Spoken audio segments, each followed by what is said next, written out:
The Cannibal cop has been found guilty. It's also exposed a bizarre fetish porn site where people apparently talk about cannibalism. XBiz.com is reporting that New York City police officer Gilbert Valle was found guilty of conspiring to abduct women for the purpose of cooking them and cannibalizing their corpses.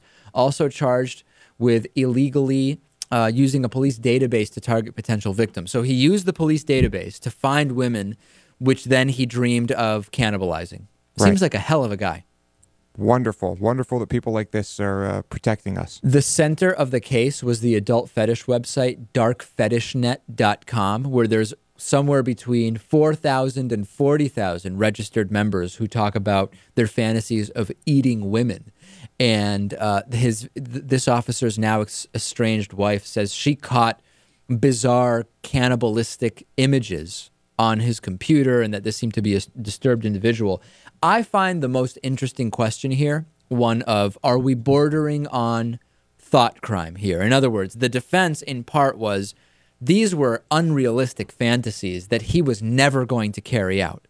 And part of the guilty verdict is based on the fact that, no, it was more than just an unrealistic fantasy, that there was a real threat here, and he also broke the law by using the police database to contact people, so on and so forth. I mean, to put another example, if you work at a chemical supply company and you visit websites at home about bomb making and you start using your work database to look at where you could obtain some of these chemicals easily, right?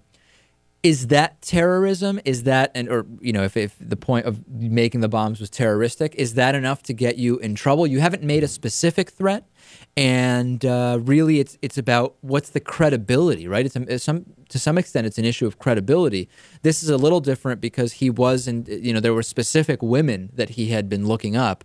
But I don't know, is this not, Natan, going in the direction of thought crime? Well, I think that's what's going to be hashed out during the trial. I mean, it seems like he did commit some crimes. Well, he's been found guilty.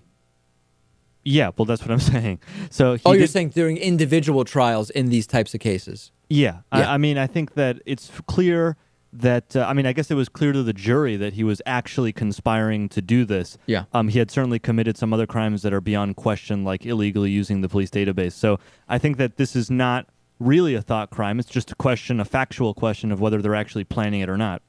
I think had he never used the database, come up with a victim list, and then communicated with some of the people on it, I think he would have never been charged of anything. Maybe you're right. Maybe it's that made it the most real to the jury because he actually used official resources to find people. Someone. Find people, yeah.